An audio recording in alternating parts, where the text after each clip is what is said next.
Hello, everybody. We're waiting on some more people to join, but in the meantime, we just wanted to welcome everybody to our next session of AI Marketers Guild Asia Pacific. And today we're very excited to introduce our incredible next speaker, Caroline McCarten. But before I do that, I'll introduce myself. I'm Nicola Quayle, one of the co-founders of AI Marketers Guild APAC, along with colleagues Dakshin and Anadi from India. For those new to the community, a quick background of who we are. So AI Marketers Guild was the brainchild of a US marketer, David Berkowitz. And after launching 2 years ago, in fact, probably 3 years ago now, it's grown to be a significant community in North America. So we reached out to David to partner with AIMG and create a regional community that showcases local pioneers and sort of AI tools, applications, marketing best practice, integrating AI, and of course, world-class AI thought leaders. We host these monthly webinar series, and we're really excited about, the different topics, products, and thought leadership that is emerging in the Southern Hemisphere. So today's guest has spent over 15 years building at the intersection of entertainment, production, and technology. And in fact, I've known Caroline personally for a very long time and watched her professional career and now as a founder, from Hollywood premieres to live broadcasts for Queen, Pink Floyd, and FIFA across 3 continents, to roles at Warner Brothers and Hoyt Cinema, and now leading the sort of future of video production infrastructure at enterprise scale as founder and CEO of YourFilm. So her and her team are building sort of a platform where connecting global production, structured asset management, and AI-supported workflows so brands can produce high-quality video anywhere without rebuilding teams or processes. But as we know, AI-generated video, well, it's hard to miss at the moment. And like LinkedIn being taken over with what we call AI slop, we know that video is not far behind. So today, Caroline's going to walk us through what actually separates AI-generated video from human-led content and whether that difference still matters to your audience. So, Caroline, welcome. Oh, thank you, Nick. It's nice to be here. So, thanks for the opportunity to be part of the Marketers Guild. So, as Nick said, my background is certainly film industry, and with YourFilm, it's a platform that runs professional video production for brands, basically globally. So, taking a lot of the learnings from that industry and bringing it into the corporate and the brand video marketing world, and supercharging it with AI. AI is a huge part of video. So for me, to sort of set the scene, video has always been really about two key things: human emotion and technology. And the technology has changed over the years. You think black and white, color, HD, 3D, interactive, and never more so in recent years with AI. But what hasn't changed is the human emotion, connection, and the creativity.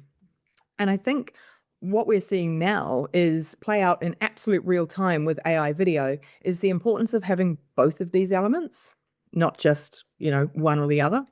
So to have a look at the big picture, I think we'll just start with the evolution of AI video, because it's been rapid, and it was only a few years ago, 2022, 23, when sort of the first era started, what I kind of call the toy era. The tech exists, it's producing short 3 to 5 second clips with heavy artifacts. I mean, whoever thought that Will Smith eating spaghetti would become the poster child for video content? It's a bit random. But the audience is tech enthusiasts, Discord communities. Runway and Pika Labs launch commercially, but they're very much positioned to consumers. And the conversation around it is novelty. Look what AI can do. How cool is this? But people in production aren't really taking it seriously yet. And then, just 2 years ago, OpenAI previews Sora. And this is actually a real inflection point. Minute-long clips, cinematic quality, world simulation framing. And the industry kind of sits up and starts to pay attention. And the narrative shifts and starts to become about the arms race. Who is going to win the AI arms race? And, then Sora launches publicly. Lionsgate, we take a lot of cues from the film industry because it's similar, same audiences, same content. They sign with Runway and start training a custom model on their 20,000 strong library of titles. But the conversation is still very much at the output layer. What does AI video look like? What can AI generate?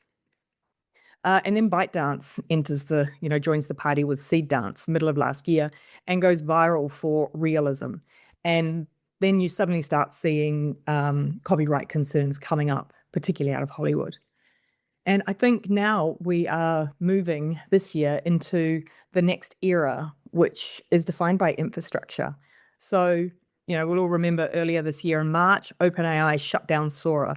So that consumer AI product that was the flashiest in the category didn't work commercially. And that same month, Netflix acquired Interpositive, which is Ben Affleck's production company, for $587 million. Now, Interpositive isn't making AI films. They're making AI tools that help humans make better films. So, automated color grading, relighting, continuity, things like that. 16 people, $587 million, which is a pretty clear signal coming out of that industry. Seed Dance, it launches 2.5, longer clips, 4K native, which is production quality, professional quality. But they launch as enterprise beta only. So they're not chasing consumers anymore. It's shifting to professionals and enterprise. And again, from the film industry, Lionsgate names its first chief AI officer and deploys AI across 80% of its workforce. But it's all in the workflow tools. It's not in content generation. And I think now we're seeing the next wave of AI video across the industry starting to kick in. And it's about infrastructure as opposed to creative output or generation. So, as they say, there is no original thought in AI. It has been trained on everything that's ever made, and it gives you the most likely version of what you asked for. And that's not creativity, that's statistics, it's maths. And that doesn't build a brand, or that alone doesn't build a brand. AI video is the fastest growing category in marketing tech, yet it is producing some of the most average content the industry has ever seen.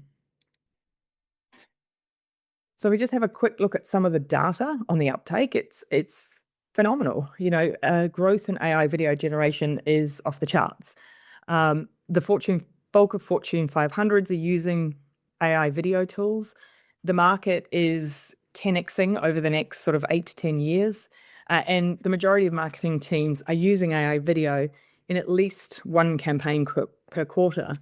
But so there's a huge amount of appetite for it. Everyone's trying things, but so much of it feels like it's actually made by no one. It's a bit soulless. And I think this is one of the inherent problems. AI is trained on the aggregate of all creative work that ever exists. It learns what's the most common, what's most expected, statistically likely. So if you ask it to make something, it'll come up with the median version of that thing.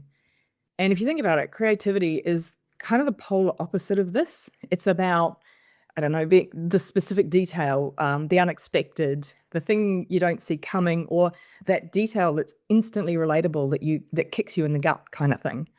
And I don't think AI structurally, it can produce that yet.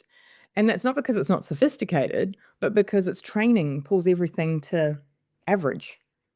And it does have a little bit of a taste problem. It doesn't know when to stop and will generate endlessly and endlessly.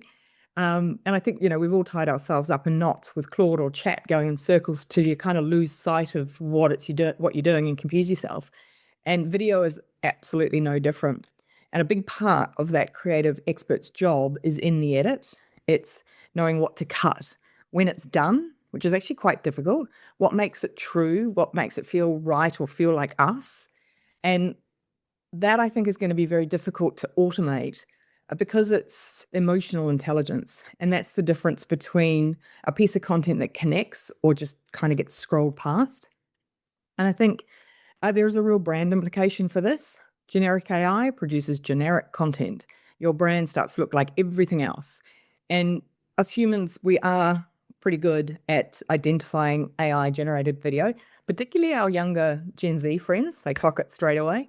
And this is why I think a lot of consumers, I think it's over about a third of consumers, say that not only do they identify AI gen video, but that it lowers their perception of the brand associated with it. And I don't think that's because AI is bad in itself. It's because average is bad. And that always has been the case, no matter what produced it. Average is boring. It doesn't capture our attention or make us feel anything. And so we dismiss it, and we run the risk of dismissing the brand with it as well.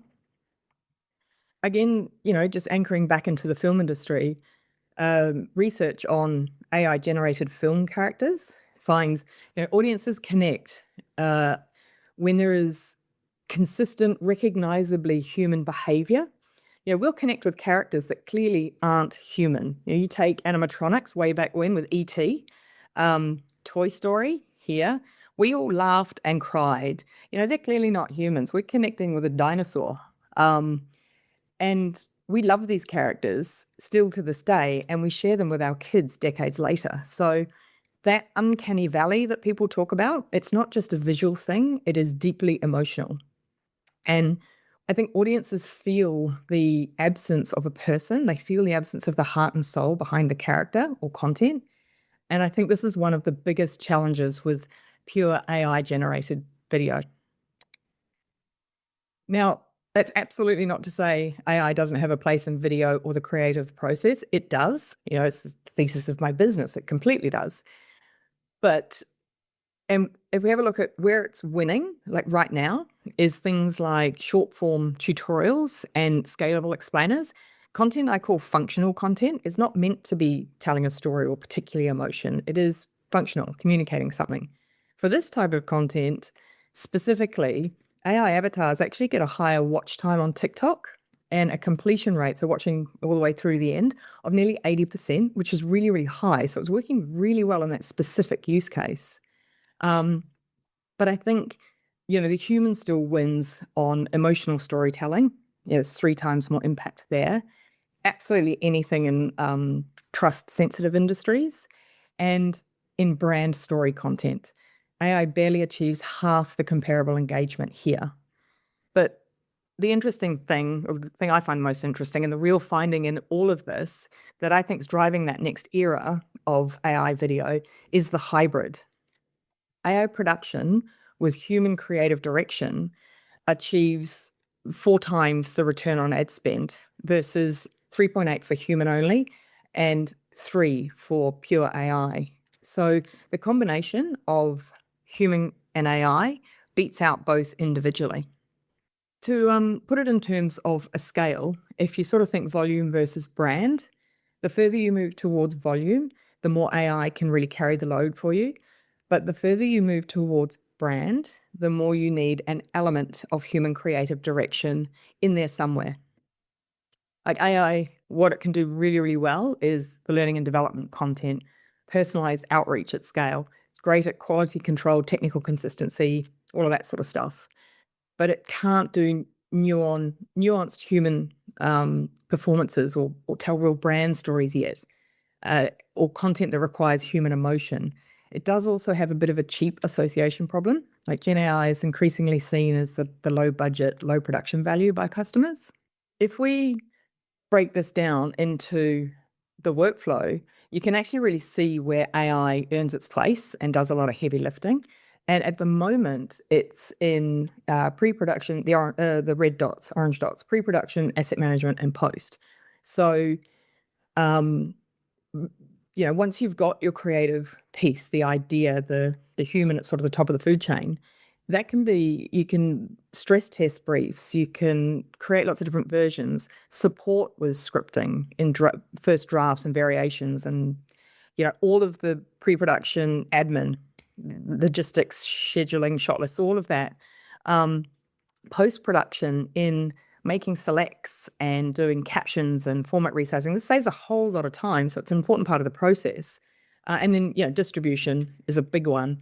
Different audiences, different versions for different platforms, regions, whatever it is. Where you still need, I think, the creative expert in this loop is the concept and creative direction. It's not to say they have to be heavily involved, but an element certainly of that to ground it. Talent, the production, filming, you do still need a human there for some of that. And story decision. What is this video actually about? Brand judgment, does it feel like us? And then, knowing when it's done.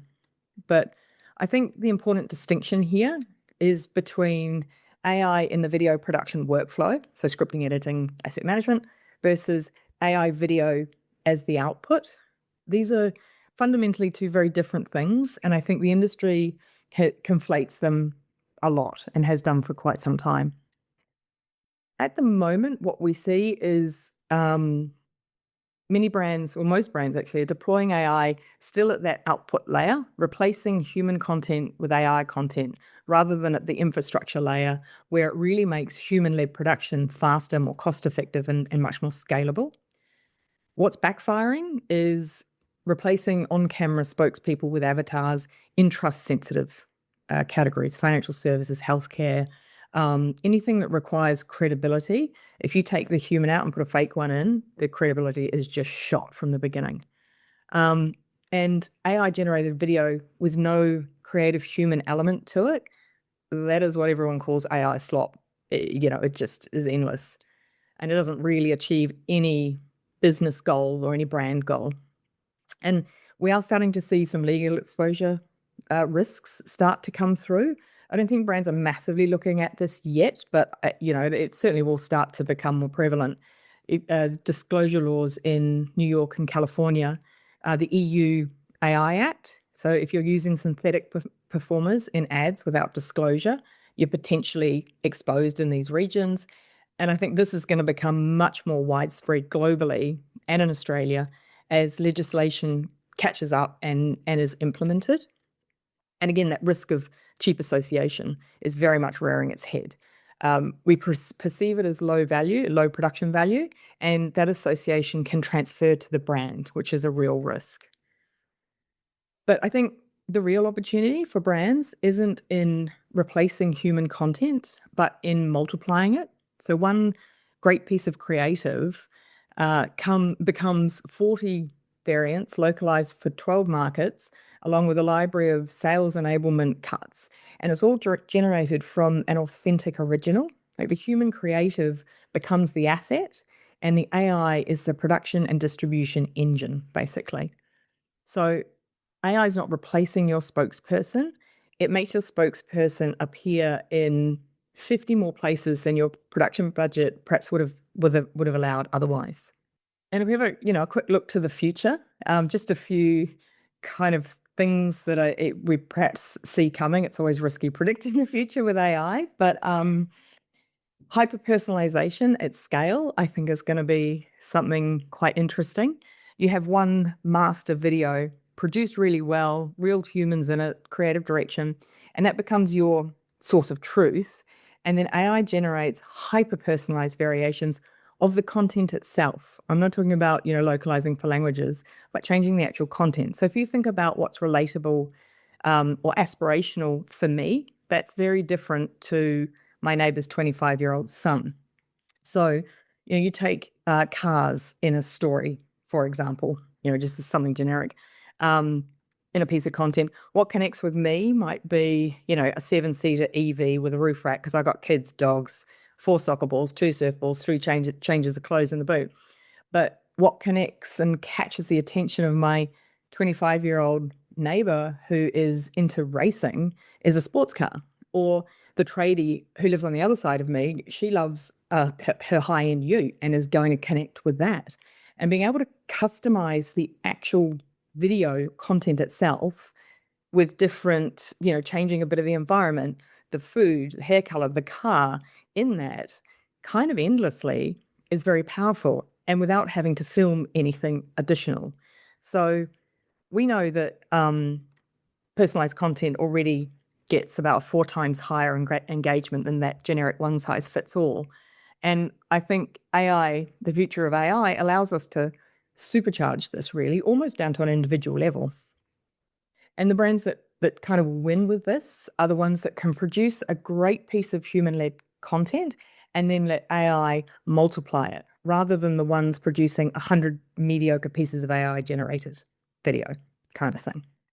Another thing that we're seeing, and I think this is probably across the board wider than just video, is private brand AI. So purpose-built, domain-specific, in our case, video production, AI trained on your own footage, your own people, your brand voice, your real life stories, that creates something that no competitor can replicate. So public AI models produce the average of everything. Your private AI produces you or your brand. And this is a compounding advantage as well. Every shoot, every piece of footage, every creative decision ever made becomes the asset, and your model just gets smarter and stronger over time. So really your uniqueness, your brand, your culture becomes the asset that everything is then built off and trained off. And, that takes us to sort of the third one. It's kind of similar. That's a compounding, it's a compounding model. And, traditional video production starts from the beginning each time. You come up with an idea, you brief a production company, you make a video, you publish it, you archive it, level, rinse, repeat. With this, with that process, the old process, you kind of lose everything and have to start again with every project. And it's expensive. It's inconsistent across even teams, let alone, office locations. So I think the brands that can really build a content intelligence layer of footage, of data, of brand guidelines, all feeding a private AI produced video that gets, better, cheaper, more scalable over time, as opposed to kind of more expensive or more generic. Dora, I'm not going to do a sales pitch, but I just wanted to show you this in practice of what I mean by infrastructure and what it looks like. This is, in terms of YourFilm, how we're building the infrastructure. So to set the scene, a client comes to us and their experience typically with their production agency is they spend 8 weeks, they produce one brand video, and it's a great piece of content. Yep, their CMO loves it, everybody loves it. It runs once in one market for one campaign, because to adapt it for different personas, channels, platforms, whatever it is, costs way more than the original production. And I think this is a problem that a lot of brands have. And if that's not a creativity problem, that's a scalability problem and an infrastructure one. So the old answer was shoot more. The AI answer was generate everything. Neither work. One's expensive, one erodes your brand. So how do you combine this? Where does it live? Where does your brand live? So all of your brand asset and kind of companies' tacit knowledge, really, communications, footage, video deliverables, and that footage is a hugely valuable asset and data, because it is so genuinely your company, your brand, your people. And if you create synthetic media off that, you own that. There is nothing generic about that.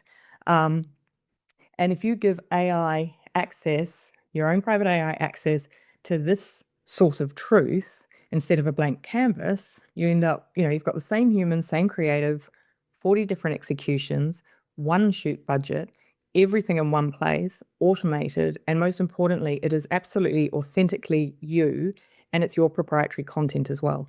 And I think that this is what we mean by AI at the infrastructure layer. The human is quite literally still in the frame, but AI makes sure they appear in a whole lot more frames in a lot more places for a lot less time and investment, basically. So I guess I'll leave you on a final note.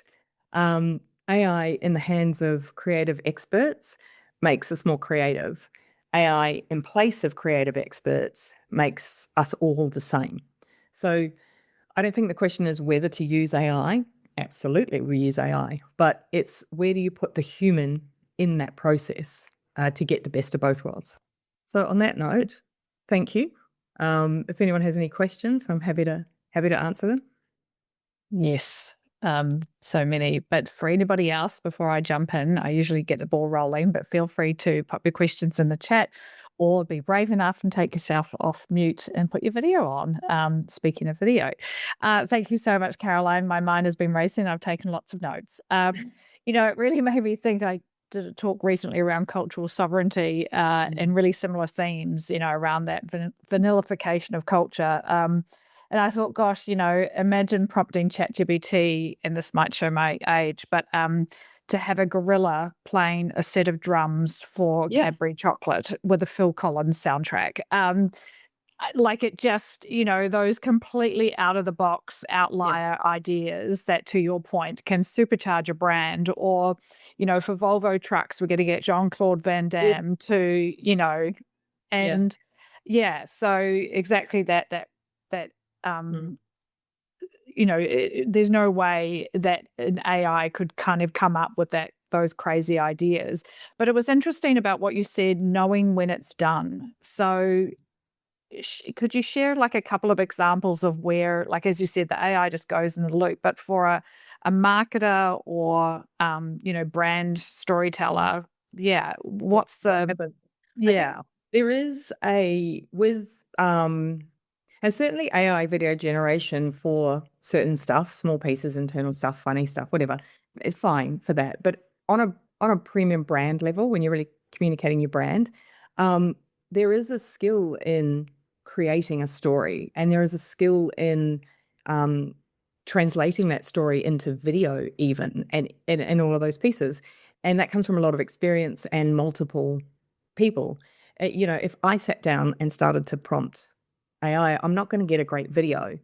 If one of our creatives prompts, it's going to take him a really, really long time, or her a really long time to do it, almost as much as editing to kind of get it right. And I think AI will just keep coming up with lots of different versions, and you lose sight of what the objective is. You can get what's the word? You're just flooded with a multitude of different ideas and angles, and unless you're starting, with a creative guiding light, that just everything just dissipates quite quickly, I think. And I think we see that in when you're trying to come up with using AI as a blank canvas. If you're using it on something that's trained really, really well, or you've got a good data set, or I don't know, a good set of guidelines for it, and you can start questioning that. That's where it helps. But just going, make me a great video about chocolate. No way it's coming up with a gorilla. Like, I can remember the comments on that one specifically, someone saying, I have no idea what this has got to do with chocolate, but I love it. Like, and we remember it decades later. Like, AI is not going to do that. And I was going to say, what, again, as a marketer, and for those watching who, might be thinking, oh, well, it's easy, it's cheaper, look at how much more I can do with AI. Yeah, what would be some of the warning bells or alarm bells that you would sound? Yeah, I think the biggest one is the erosion of your brand. The cheap associated. Yes, it's cheap. Yes, it may be easier, but the outcome looks cheap and easier. And is it going to deliver the brand or business outcome that you want from that piece of content? Just because you can create something doesn't mean you should, and it doesn't mean that it's going to get the objective, hit your business objective. There's quite a bit of work in that piece. So I would be wary of not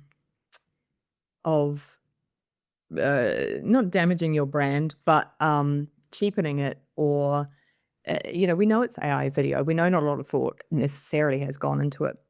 There are exceptions, absolutely. Some incredible pieces of AI generated content, but they take hundreds of hours and some real experts to do it. So it's actually not a cost saving. It's AI as a medium that they chose creatively to use. And I do think we're starting to need to be careful with your brand sovereignty and some of the legalities of the content and where it's coming from and what you're using and what you're associating with your brand. You don't know if it's I don't think it's a huge problem yet, but it'll start to become, is a piece of music too close to an original that are you opening yourself up to copyright infringements and things like that? It's a very, very grey area. But if you don't know where something's come from and AI's just created it, there are inherent risks there. Dax, I don't know if you're able to come off mute, but yeah, Dax has a lot of experience in the kind of audio world, but just saying, for some models that actually it can start to get very expensive generating AI content, that it's almost a myth. Hey, Dax. Hey. Hey, sorry, it was one of those days I was driving again. So I thought I'd hi there. Early morning in India. Yeah, just a quick context. We've been working a lot in the AI video space, making videos for clients across real estate, travel, and many industries. So one of our experience has been that, with time, as the models have become smarter and it's becoming indistinguishable to differentiate between AI and reality, the models are also getting expensive. For example, we use a lot of CDANG 2.5, and it's fairly significant. So an average video, which is a 30-second, takes about $1,000, to produce the finished output. So I just thought I'd chip in on that one. And equally, that's with, I think, again, AI in the hands of creative experts using it. It is expensive because you are trying to get the result that you want. It works, but it's not a cost saving. So in that case, you are putting out a good piece of content, and it is human led because there is a creative human in the loop somewhere. But the compromise is the cost is the same. So it becomes a creative choice or a scale choice or whatever it is, logistics choice, perhaps. Correct.